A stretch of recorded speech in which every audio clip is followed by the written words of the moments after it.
Vous écoutez Colombie Carnet Voyage, une émission des colombiessurmesures.com.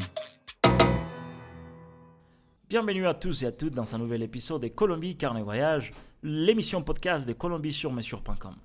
Moi, c'est Braulio, votre hôte et accompagnateur. Aujourd'hui, mon travail, c'est justement de vous faire explorer un sujet crucial pour tous les voyageurs.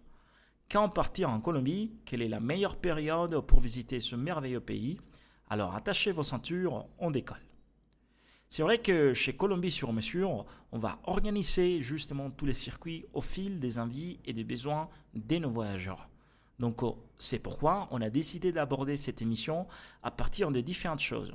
C'est vrai qu'on pourrait comparer la haute saison et la basse saison pour vous parler un petit peu et vous donner plus de détails.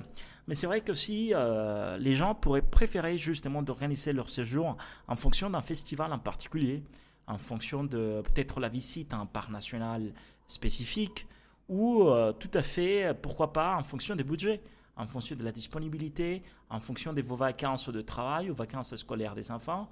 Bref, les possibilités sont complètement illimitées. Donc, commençons pour justement aborder le sujet des saisons. Et déjà, des saisons en Colombie, il n'y en a pas.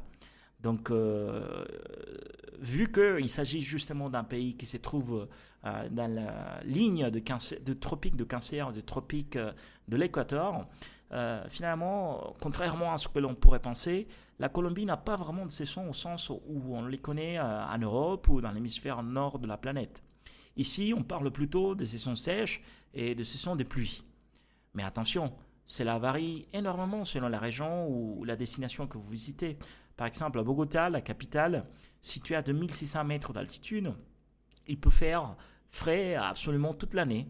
Le climat est plutôt venteux et il y a quelques pluies et quelques précipitations à Bogota, mais c'est vraiment nice pour la plupart de l'année.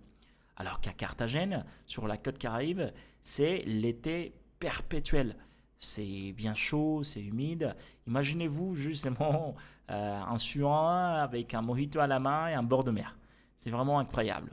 Et finalement, voilà, on a des centres comme la Sonde de Café, le Triangle, l'Axe de Café ou forcément Medellín. Ce sont plutôt des sites de pays où on a plutôt l'impression d'être toujours en printemps. Donc vraiment, ça dépend. C'est assez varié, assez riche comme les possibilités et les destinations. C'est forcément le biologiste et chercheur Alexander Van Humboldt qui a découvert qu'en Amérique du Sud, on n'a pas vraiment des saisons marquées comme dans l'hémisphère nord, mais plutôt en fonction des altitudes, on aura forcément un changement de climat, d'écosystème, et finalement on aura des espèces différentes en fonction de l'altitude où l'on se trouve. Alors parlons particulièrement de la haute saison. En Colombie, la haute saison s'étend généralement de mi-décembre à mi-mars et aussi de mi-juin à mi-juillet. C'est aussi le cas pendant la Semaine Sainte. Pendant ces périodes, vous profiterez d'un temps généralement ensoleillé, idéal pour des activités en plein air. Mais attention, quelques astuces pour bien gérer votre voyage en haute saison. Je vous l'ai dit, réservez forcément vos hébergements et vos vols bien à l'avance pour éviter les mauvaises surprises. Et surtout, profitez des nombreux festivals et événements culturels qui ont lieu à cette période, mais soyez complètement ouverts à que forcément il y aura plus de monde dans les sites touristiques et surtout les prix seront un petit peu plus élevés. D'accord ? Donc, considérez aussi qu'en Colombie, on a la meilleure concentration de lundis fériés au monde. C'est-à-dire que si on a une célébration, une festivité qui est censée se passer justement un mercredi, un jeudi, on va la décaler jusqu'au lundi pour faire en sorte qu'on ait un long week-end et profiter plus de temps libre. Il s'agit que justement ces périodes spécifiques de l'année, qui sont au minimum une quinzaine, une vingtaine des lundis fériés en Colombie, aura justement plus de concentration de visiteurs, surtout les familles colombiennes adorent de découvrir le pays pendant ce long week-end spécifiquement. Alors la basse saison a aussi ses avantages Et forcément, on pourra parler de justement différentes périodes. Ne sous-estimez pas la basse saison parce que forcément, même s'il s'éteint en général de mars à novembre, il nous offre une possibilité un petit peu plus vaste. À l'exception forcément des périodes de haute saison mentionnées et les longs week-ends et justement tout ce qu'on a mentionné précédemment, les semaines saintes et tout cela, on aura justement toute une gamme de mois où on pourra profiter presque exactement de la même climat, la même ambiance, la même, on va dire, vibe dans le pays.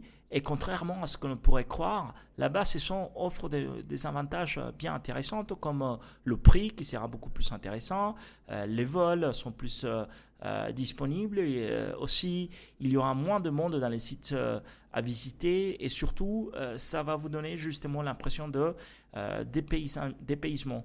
Et donc c'est bien intéressant et c'est bien justement quelque chose qu'on adore organiser et proposer à nos voyageurs. Une expérience plus authentique vient justement se développer dans les basses saisons de la Colombie. Alors, laissez-moi justement vous raconter une petite anecdote. L'année dernière à peine, on a organisé justement une visite pour un couple de Suisses qui organisait justement leur voyage un peu presque de noces. Et pendant ce voyage, justement, on a eu la fermeture du parc national Tayrona, qui déjà, vous allez trouver beaucoup plus de détails sur notre article disponible sur colombisurmesure.com. Et puis, justement, on a fait l'activité alternative. Donc, on a fait un petit trek, une petite activité de rencontre. Et finalement, de manière très spontanée, on a eu la possibilité de croiser quelqu'un de la communauté Canquamo.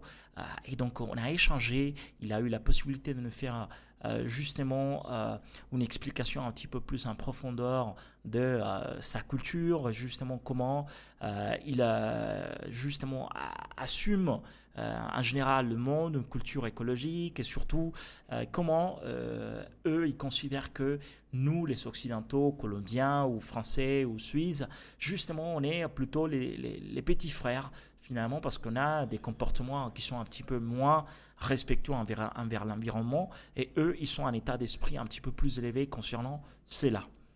Alors abordons particulièrement ce sujet.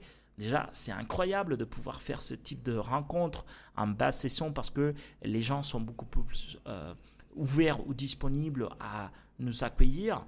Mais aussi, parlons de la particularité logistique de la date de fermeture des parcs nationaux. Donc, particulièrement, disons, des parcs comme le parc Tayrona, l'un des plus réputés, les plus visités, il ferme spécifiquement concernant les consignes de ces quatre clans des peuples natifs autochtones qui déterminent que forcément il faut lâcher un peu la terre, lâcher un petit peu l'environnement, les écosystèmes pour qu'il y ait une espèce de renouvellement. C'est exactement ce qui se passe lors de l'époque de Kukui Chicasa. C'est entre le 1er et le 15 février. C'est une première période de fermeture du parc Tayrona. Alors, il y aura des gens qui vont organiser leur voyage autour de cette date-là. Une deuxième période de fermeture du parc Tayrona, c'est la période dans laquelle les communautés natives considèrent que c'est la menstruation de la planète. Et donc, c'est la période justement de Saka Jusso et c'est du 1er au 15 juin. C'est exactement cette période depuis 2022, si je ne me trompe pas, et jusqu'en 2024-2025, ça va rester la même. Donc, prévoyez justement ces dates en particulier.